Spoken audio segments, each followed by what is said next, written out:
Welcome back to another video, Rams Nation. Today I'm bringing to you the Rams versus Cardinals Week 13 preview. The Rams are 8-3 and they are coming off of a 26-20 win over the Saints, and the Cardinals are 5-6 and they are coming off of a 27-24 win in overtime over the Jacksonville Jaguars. The Cardinals would be eliminated from winning the NFC West with a loss to the Rams. I also believe this is a trap game for the Rams. With the Rams at the Eagles next week, so the Rams might be looking forward to next week's game against the Eagles instead of the game against the Cardinals this week. The Cardinals, like I said, if they if they lose this game, they're going to be eliminated from winning the division, so they're going to be fighting hard. They're going to fight to win. They still think they're in it, so they're going to try really hard. Back to that trap game thing, I believe Sean McVay will have the Rams prepared. With Sean McVay, I don't really think there is a trap game. It's not a trap game. Sean McVay will have the Rams prepared for this one. Now on to team stats. The Rams have 29.9 points per game, which is second in the NFL. And the Cardinals average 18.5, advantage Rams. Points allowed per game, the Rams allow 18.7 points per game, and the Cardinals allow 25.3 points per game, advantage Rams.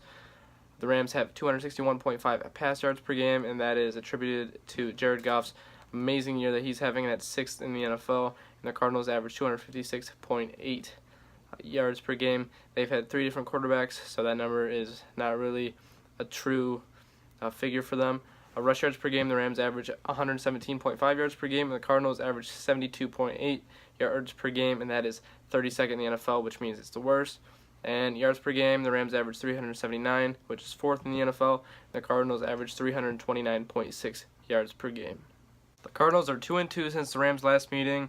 Blaine Gabbert is the starting quarterback this time. Last time, Carson Palmer was the starting quarterback. Alec Ogletree broke his arm, so Drew Stanton came in. He cannot get the job done. They didn't score any points, but Blaine Gabbert is going to be the starting quarterback for the Cardinals in this one. If you remember correctly, last year the Rams opened up the season against San Francisco 49ers, and the 49ers won 28-0. Blaine Gabbert was the quarterback for them at the time, so Blaine Gabbert has had success against this Rams team, and Larry Fitzgerald is having a good year, 780 yards so far this year, which is an amazing. It's just amazing because how old he is and how much production he is putting on. Now on to the injury report. Andrew Whitworth, John Sullivan, and Mark Barron all rested and did not practice like usual. Tyler Higbee did not practice with an illness. Josh Reynolds and Kayvon Webster were both out of practice with an ankle injury for each of them. Malcolm Brown, Lance Dunbar, and Nikel Roby-Coleman all were limited participants. All missed last game. It looks like Brown might come back to back up Gurley again after suffering an MCL injury. That's a good sign. Lance Dunbar, he missed last week. He might have missed the week before, but it's a good sign that he might be coming back. And Nikel Roby-Coleman, who had a quad injury or thigh injury, he will be back, and there's like a 90 to 95% chance that he will play in this one, according to Sean McVay.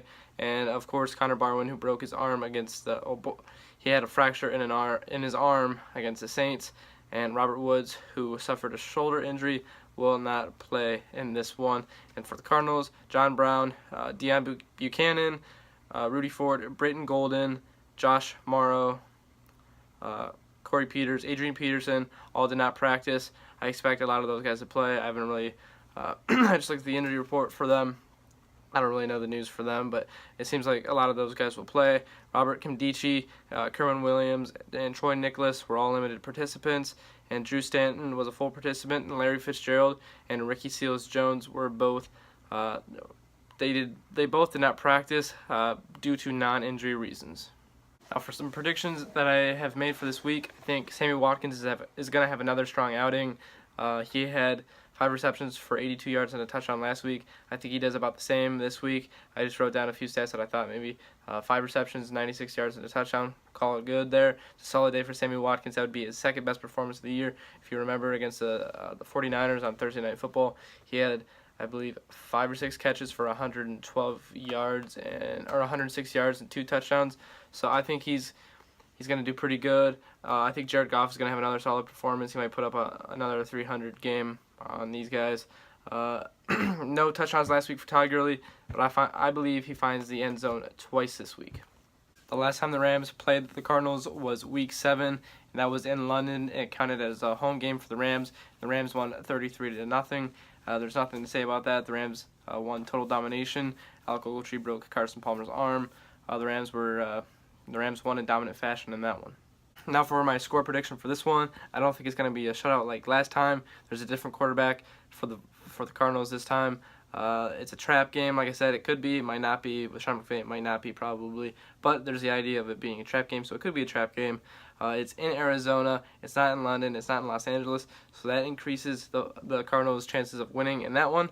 But I have the Rams winning at 27-10. I think it'll be a little slow. I think there might be a little trap game in there, but I think the Rams are going to be pretty comfortable in this one. Like I said, Watkins have a touchdown. Gurley have 2 touchdowns. GC kick a couple field goals, and the Rams will be on their way to another victory. The Rams would move to 9-3 with a win. They will be at the top of the NFC West still.